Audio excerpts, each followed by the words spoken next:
శ్రీ శివాయ గురవే నమః. శ్రీమాత్రే నమః. నేను ఈసారి భక్తులందరికీ ఒక సందేశం అంటే మన యోగక్షేమం కోసమే చెప్తున్నాను. ఏమిటంటే మన పరమశివ శిఖర ఈశ్వర క్షేత్ర మహాపీఠాధిపతి అయిన బాలయోగి భగవాన్ శ్రీ ఈశ్వర్ మహాదేవ్ గురువు గారి ప్రథమ శిష్యులైన శ్రీరామ ఆంజనేయ నారాయణ ఈశ్వర్ సిద్ధయోగి గారి గురించి చెబుతున్నాను. ఏమిటంటే ఈయన ఒక రోజున నారాయణ ఈశ్వర్ గారు ఎందుకనో అటువైపు వెళ్తున్నారు. మరి ఆయన భగవంతుడి శివుడు మరి ఆయనకి ఎందుకు అలా మరి వెళ్ళాలనిపించిందో తెలియదు.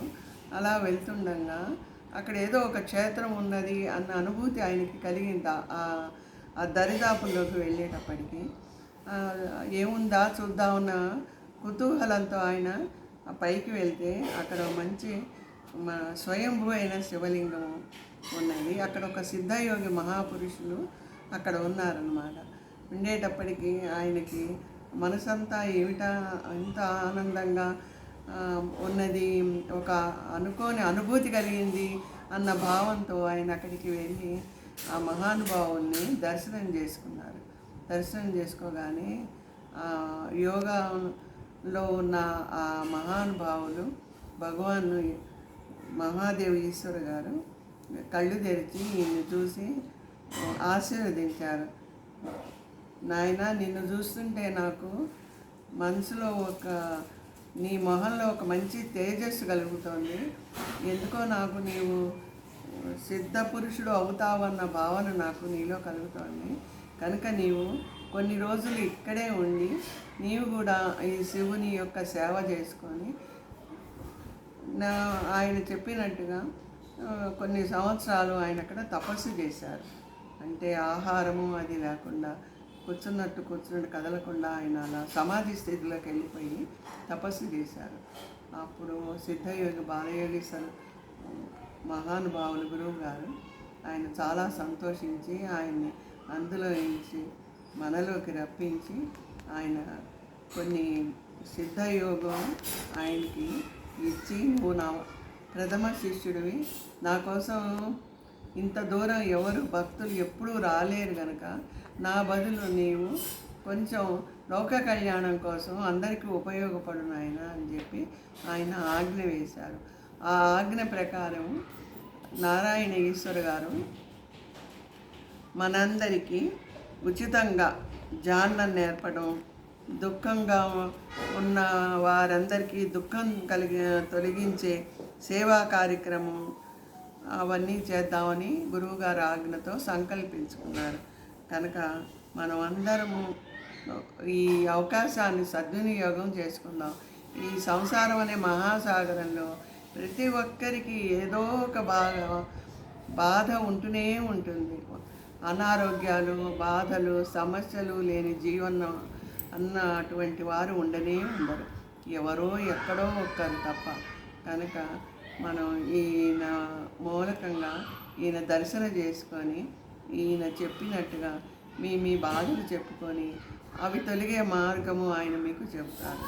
కనుక మీరందరూ ఈ అవకాశాన్ని ఉపయోగించుకొని మీరు అందరూ మీ ఆనందంగా ఉండాలని నేను కోరుకుంటున్నాను. ఈ రామాంజనేయ నారాయణ ఈశ్వర సిద్ధయోగి గారు చాలామంది కూడా మహా గురువుల కరుణా కటాక్షాలతో అందరికీను వారి బాధలు, మాటలు రాని వాళ్ళకి మాటలు నేర్పించడం, మరి బతకదని అనుకున్న వాళ్ళని బతికించడం, ఇలాంటివన్నీను చాలా చాలా చేశారు. కనుక మీరు కూడాను ఇవన్నీ ఈ బాధలన్నీ ఆయన దగ్గరికి వచ్చి చెప్పుకొని మీరు కూడా ఆనందంగా ఉండాలి. ఎందుకంటే ఇవన్నీ నేను చెప్పేది ఆయన ఏమీ ధనము ఆశించి కాదు. ఆయనకి మీరు ఒక్క రూపాయి కూడా ఇచ్చే అవసరమే లేదు. అంతా ఆయన్ని గురువుగారే చూసుకుంటారు. గురువుగారు కానీ ఆయన కానీ సిద్ధ పురుషులు కానీ ఈయనేమి డబ్బు పురుషులు గారు డబ్బు పురుషులు గారు వీరు లోక కళ్యాణం కోసం అవతరించిన మహానుభావులు. మీరందరూ ఈ అవకాశాన్ని సద్వినియోగం చేసుకొని ఆనందంగా ఉండాలని కోరుకుంటున్నాను. నేను మీకు అందరికీ ఒక మాట చెప్పాలనుకుంటున్నాను. అసలు సంగతి ఏమిటంటే, నేను మీకు ఒక చిన్న మాట చెప్పాలనుకుంటున్నాను. అసలు సంగతి ఏమిటి అంటే, మహేశ్వర్ గారు పూర్వాశ్రమంలో ఈయన ఈయనకి వంశపారంపరంగా వాళ్ళ నాయనమ్మ దగ్గర నుంచి ఈ సిద్ధయోగత్వం వచ్చింది. ఎలాగంటే వాళ్ళ నాయనమ్మ గారు సిద్ధయోగిరాలన్నమాట.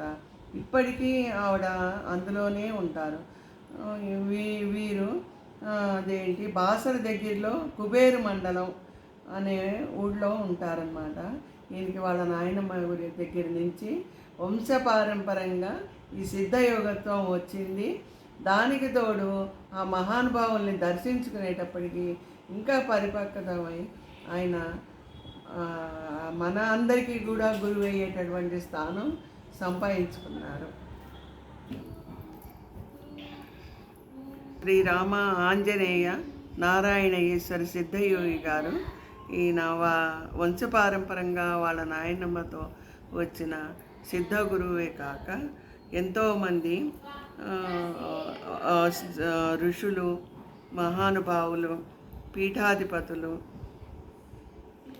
అదే సిద్ధయోగులు, పీఠాధిపతులు, జగద్గురువులు, సిద్ధయోగి కుర్తాళం పీఠాధిపతులు ఆశీర్వదించి, నాయనా నీవు